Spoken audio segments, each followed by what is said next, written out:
Hello students, please subscribe the channel, drop a like, share and comment.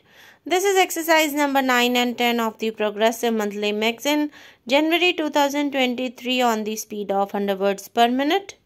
Start.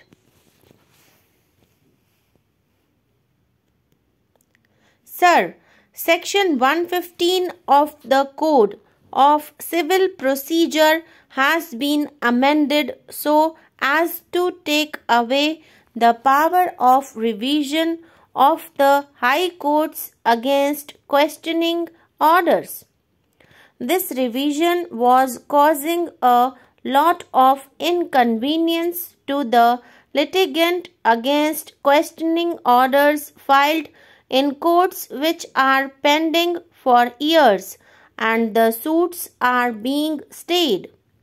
This has been taken out.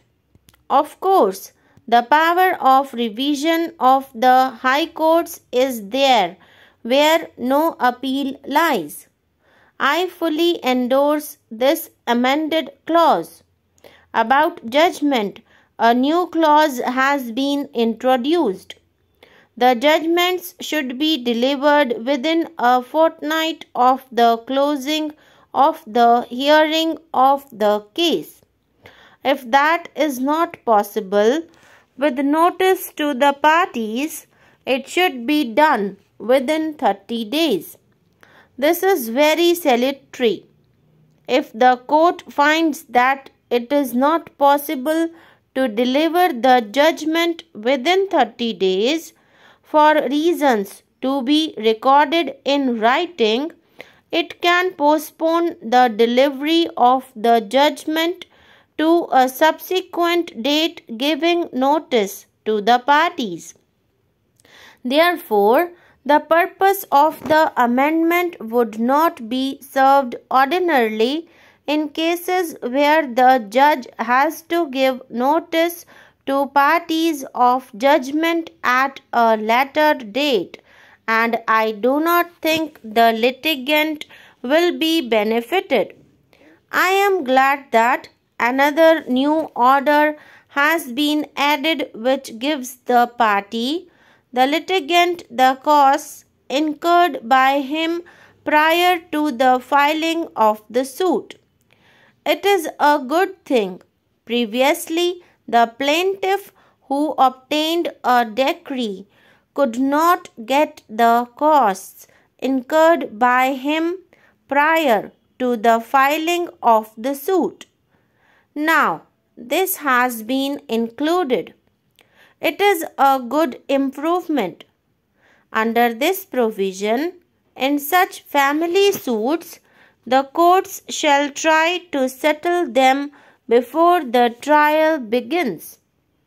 It is a good thing in family matters like a husband filing a suit for judicial separation or the wife filing a suit for maintenance. There the courts will come to the aid of the parties and in camera they could try to settle and see that they could come together. In most cases, the courts will succeed in seeing that parties come to an understanding without undergoing the trouble of lending evidence on either side.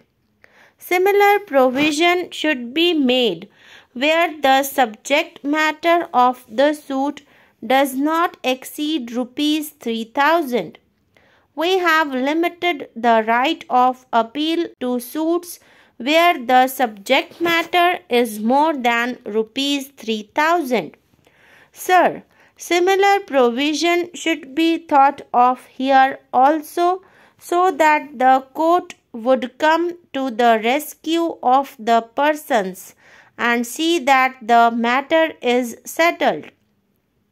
Now the position is that assistance of lawyer would be given to the plaintiff.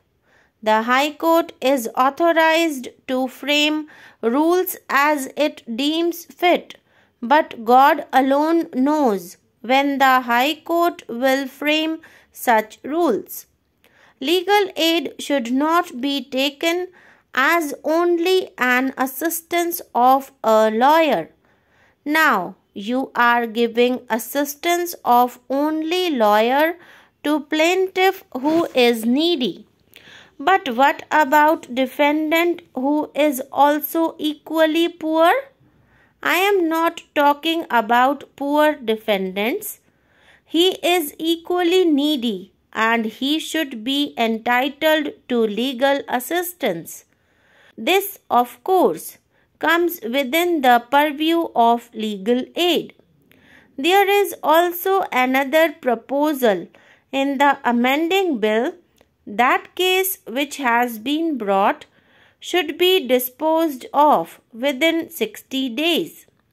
Under the election law, election petitions are required to be disposed of within 6 months, but they are never disposed of within 6 months. They take years, so it is only a pious wish. Much time is taken up in serving notice of the appeal on the respondents.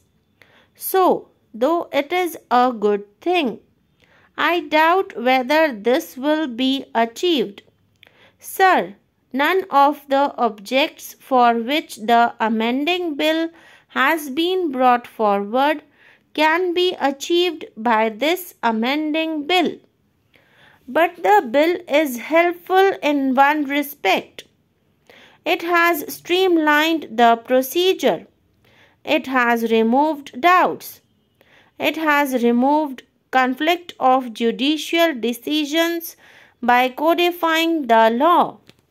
On legal aid, the question is how the litigant can have inexpensive justice and also speedy justice. Court fees have become major source of revenue for each state government, and every year they raise court fees. It is impossible for the litigant to pay such high court fees. The law minister told us that last year he had written to chief ministers about it. But there has been no effect so far. When I spoke on law ministry's demands this year, I said that court fees should be kept within reasonable limits and that they should not be raised. Administration of justice is also a function of a state, which is a welfare state. Another way of imparting inexpensive and speedy justice is to decentralize the courts.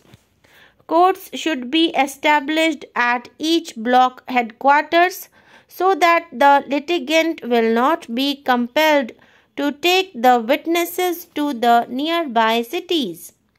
The witness is the major source of expenditure for the litigants because witness has to be treated like an honored guest.